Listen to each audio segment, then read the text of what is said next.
Practice को आप cope up कर सकें, आप इस सोसाइटी के वो सब एलिमेंट को फेस सकें। स्टूडेंट, मैं कल गया कॉलेज में, इतनी सारी भीड़ मैंने शायद बहुत साल बाद देखी। सब बच्चे परेशान थे। एक रेजिडेंट से मैंने पूछा कि आप क्या डरे हुए हैं? तो बड़ी अच्छी बात उसने कही कि डरे हुए नहीं है, कंसर्न है। फीमेल सेफ्टी ड्यूटी के समय होनी चाहिए। एक रेजिडेंट से मैंने कहा कि क्या आप डॉक्टर होना अभिशाप समझते हैं? जैसा आजकल मीडिया पे आ रहा है कि महिला होना और भी बड़ा अभिशाप है। उसने कहा ऐसा भी नहीं है।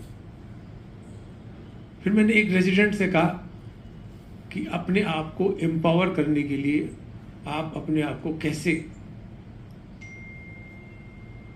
एम्पावर करती है? तो उसका ये कहना था कि हम 10 साल से अपने घर से बाहर हैं और बाहर ही रहते हैं और हम एम्पावर्ड हैं इनफ। तो वैसे तो बहुत थोड़ी इरिलेवेंट बात हो जाएगी, पर जो यंगस्टर्स उनको समझना चाहिए कि ये हुआ क्या।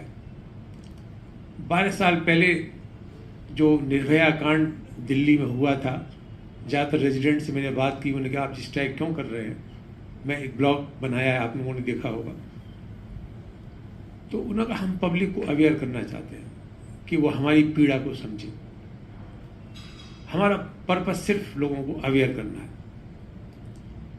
तो इन रेजिडेंट को मैं यहाँ आज थोड़ा सा उनका ध्यान इस बात दिलाना चाहूँगा कि 12 साल पहले जो निर्भया कांड हुआ था, उसके बाद क्या सोसाइटी में ये सब क्राइम बंद हुए क्या या कम हुए क्या? आज आईएमए की सुबह मीटिंग में ये हो रहा था कि आईएमए को क्या क्या करना चाहिए। तो यहां हम सब किसी गलतफहमी में ना रहें। जो भी करना है हमें खुद करना है।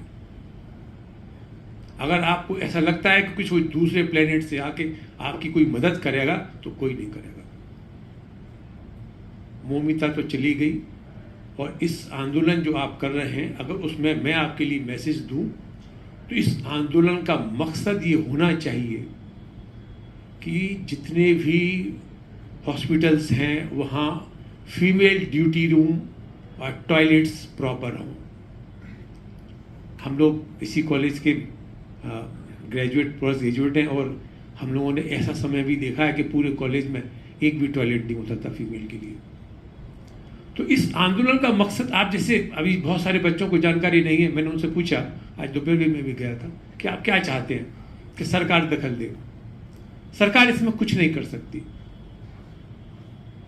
केंद्र की सरकार कुछ नहीं कर सकती, सब राज्य सरकार के ऊपर है। और अगर आप इस मामले की विभीषिका समझें, तो जो एक बिटिया के साथ हुआ वो जघन्य अपराध था, पर उससे बड़ा जघन्य अपराध ये था कि रात में 7,000 लोगों की मौत शांतिपूर्ण प्रदर्शन कर रहे लोगों को मारती पीटती है और पुलिस से भी झगड़ा करती है, सबूतों को मिटाने की कोशिश करती है और मिटाए भी उसने।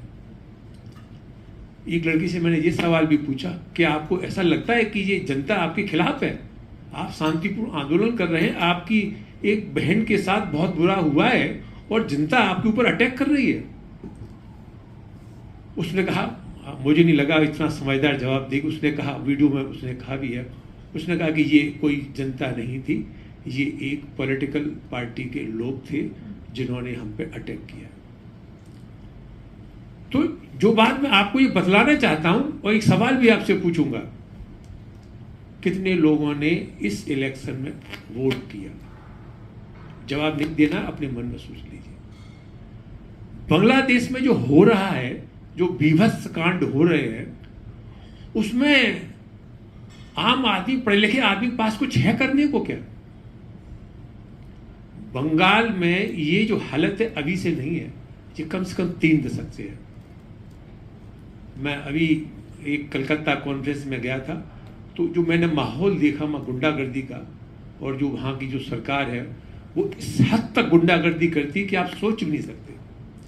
वहाँ के रेजिडेंट ने बताया कि सर, यहाँ 80 से 90% लोग जो इलाज कराने आते हैं वो बांग्लादेशी होते हैं या आप समझ रहे हैं ये शांतु दूत होते हैं, जिनका हम नाम लीला भी ठीक नहीं समझ रहा हूं, और वो हमको प्रताड़ित करते हैं। कॉलेज में, मेडिकल कॉलेज में जो डिपार्टमेंट में जो टीएमसी के जो समर्थक टीचर्स हैं, वो हिंदुओं को दुर्व्यवहार करते हैं, डिमोरलाइज करते हैं और इतना बुरा व्यवहार करते हैं आप सोच भी नहीं सकते। थोड़ी सी बात कह के मैं अपनी बात खत्म करूंगा, इशारा समझिएगा। मैं 25 साल पहले एनएमओ का सेक्रेटरी था, सुल्तान साहब एनएमओ को अच्छी तरह से जानते हैं। वहाँ एक डॉक्टर सुजीत धर हुआ करते थे, फिजिशियन थे। मैंने कहा साहब एनएमओ का राष्ट्रीय सचिव आपके शहर में आ रहा है, मेडिकल कॉलेज में मीटिंग रखी है। कोलकाता के थे? कलकत्ता के थे वो। मैं गया, उन्होंने ठीक है डॉक्टर साहब आ जाइए। मैंने देखा कि मीटिंग पर नाम में कुछ भी नहीं था। मैंने ये क्या, मैंने सर मैं तो कह रहा था मीटिंग होनी चाहिए, मैं कुछ स्टूडेंट से बात करूंगा। आज से 25 साल पहले ये माहौल था जो उन्होंने बताया, आप सुनिए आपके कान खड़े हो जाएंगे, वो आपको जानना पड़ेगा देश में हो क्या रहा। उन्होंने कहा कि यहाँ की स्थिति है, उसमें लेफ्ट गवर्नमेंट राज्य करती थी, सिर्फ लेफ्ट के लोग ही कोई मीटिंग पार्टी कर सकते हैं, बाकी और विचारधारा के लोगों को मीटिंग में आना पड़ेगा, बस बोलना नहीं है। अगर सहमत नहीं है तो आपको ये अधिकार नहीं है कि अपनी आवाज आप उठा सकें। और अगर आपने गलती से भी हॉस्टल में या किसी यूनिवर्सिटी की मीटिंग में बोल दिया तो आपको उठा के ले जाएंगे कम्युनिस्ट के गुंडे, और 3 दिन तक आपकी इतनी धुलाई पिटाई होगी, आपके घर वाले पुलिस में शिकायत करें, किसी अथॉरिटी से शिकायत करें, प्रिंसिपल से शिकायत करें, आपकी नहीं सुनी जाएगी। 3 दिन तक आपकी इतनी धुलाई होगी कि आप भूल जाएं कि आपकी कोई विचारधारा है या आप में सच कहने की ताकत है। उस कॉलेज के प्रिंसिपल ने भी यही किया, उसने कहा कि ये सुसाइड हुआ है। और जो पुलिस कमिश्नर है उसका बयान सुन के आपको लगेगा सिर के बाल खींच लें। 7,000 की मॉब डॉक्टर्स के साथ जो फोटो आए हैं एफबी पे, वो डॉक्टरों को घसीट रहे हैं, और पुलिस कमिश्नर का बयान सुनिए, वो क्या कह रहे हैं कि मीडिया की विद्वेषपूर्ण रिपोर्टिंग की वजह से लोकल मॉब भड़क गया है। ये लोकल मॉब कोई नहीं है, हमने अपनी आंखें बंद कर ली है। जब मणिपुर में होता है तो हम आंखें बंद कर लेते हैं, हमें क्या। जब संदेश खली में हुआ तो गरीब लोगों के साथ हुआ, हमने सोचा हमें क्या। आपको भी है, अब आपके दरवाजे की घंटी बजी है, अब आपको पीड़ा हो रही है। पश्चिम बंगाल में ये वर्षों से हो रहा है और हम उसको इग्नोर कर रहे हैं, हम सोचते हम क्या कर सकते हैं। तो आज का ये मैसेज मेरा यही है कि आप आंदोलन करें और ये इंश्योर करें कि लेडी डॉक्टर्स की ड्यूटी रूम्स प्रॉपर हों। रात में अगर वो ड्यूटी करें तो उनकी सेफ्टी और सेफ्टी की जिम्मेदारी प्रिंसिपल की है और डिपार्टमेंट की है। आप इस बात को इंश्योर करें और आप में आवाज़ उठाने की ताकत होनी चाहिए। मैं एक बात और कहूँ, अगर मुझे आप अलाउ करें, यहाँ टीचर्स भी बैठे हुए हैं। अभी मैं कई बार कॉलेज में जाता हूँ और मैं टीचरों से निवेदन करना चाहता हूँ, करबद्ध निवेदन करना चाहता हूँ, इस पीढ़ी में साहस की कमी हो गई है। इस पीढ़ी में साहस बचा ही नहीं। तो कभी ये सोचिए इस पीढ़ी में साहस क्यों नहीं है। कभी आपने गौर किया है, आजकल आप 10-12 साल के बच्चे से कह दिए 3 छुरी कूद, वो कूदेगा नहीं, डरता है।